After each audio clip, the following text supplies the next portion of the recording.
Des sénateurs américains dénoncent la volonté d'Ariel Henry de se maintenir au pouvoir malgré l'expiration de l'accord du 21 décembre 2022.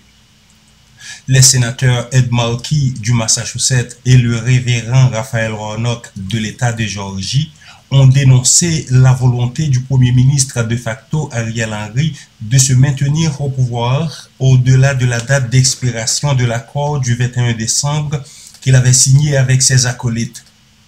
Dans une déclaration conjointe publiée ce mercredi, Ed Markey et Raphaël Warnock disent déplorer le fait que M. Henry essaie de s'échapper à une transition démocratique et pacifique du pouvoir après avoir signé l'accord du 21 décembre 2022 visant à garantir des élections générales libres, justes et transparentes en Haïti, rappelant que ce mercredi 7 février 2024 était la date limite pour l'investiture d'un nouveau gouvernement. Aujourd'hui aurait dû marquer une transition démocratique du pouvoir lors d'une élection libre, juste et transparente en Haïti, mais le Premier ministre par intérim Henry a une fois de plus échoué à respecter son engagement envers une transition inclusive et pacifique du pouvoir, a déclaré le sénateur Markey, qui dénonce les tentatives d'Ariel Henry d'éviter la transition pacifique et démocratique du pouvoir.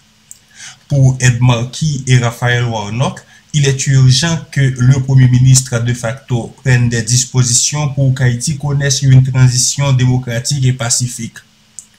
Les deux parlementaires ont également exhorté le gouvernement américain et la communauté internationale à soutenir le peuple haïtien en vue de la tenue au plus vite des élections démocratiques devant faciliter le renforcement des institutions haïtiennes. Il s'agit de la deuxième déclaration en moins de 2 mois des sénateurs américains sur la crise haïtienne. En décembre dernier, ces deux parlementaires et d'autres membres du Sénat américain avaient envoyé une lettre au président Joe Biden pour exiger que des dispositions soient prises pour adresser la crise haïtienne.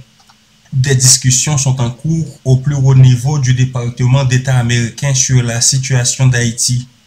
Le ministère américain des Affaires étrangères n'aurait pas écarté la possibilité d'exiger le départ d'Ariel Henry, a-t-on appris de sources combinées.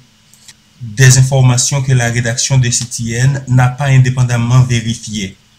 Nous avons essayé de contacter le département d'État américain sur la véracité de ces informations, mais nous n'avons pas encore reçu de réponse formelle.